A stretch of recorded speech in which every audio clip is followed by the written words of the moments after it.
Bonjour. Même si je ne m'appelle pas Georges, je suis là pour vous parler café. Un café un peu spécial qui ne se boit ni court ni sucré. Bon, en fait, il ne se boit pas. Il s'applique. Je sens comme un léger flottement là, non? Bon, j'arrête de tourner autour du mug. Café. Pour Corporate Average Fuel Economy. C'est une réglementation. Une réglementation internationale présente pratiquement partout dans le monde. Et ça fait voyager. Oui, je sais. Vous vous dites une réglementation de plus. Mais cette réglementation nous concerne directement, car cette réglementation est une limite. Une limite d'émission de CO2 pour l'ensemble des véhicules immatriculés dans une année par un constructeur. Wow. Mais attention, en cas de dépassement, ça flash direct. Et le constructeur sera passible de sanctions. Bravo.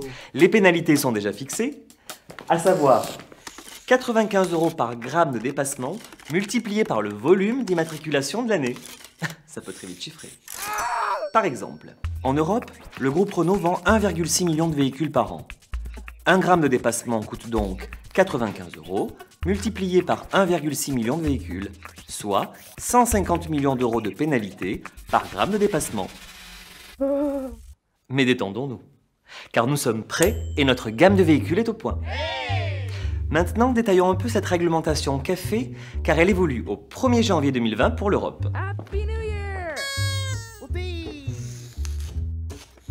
À cette date, les seuils à respecter seront abaissés à 95 grammes pour les véhicules particuliers et 147 grammes pour les véhicules utilitaires.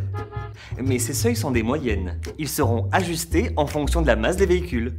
Ainsi, un véhicule plus lourd que la moyenne aura un seuil de CO2 plus élevé à ne pas dépasser. C'est simple et notre espace ne sera pas discriminé pour son poids. Bonne nouvelle, non? Mais pour atteindre l'objectif café, il nous faut maîtriser notre mix énergétique.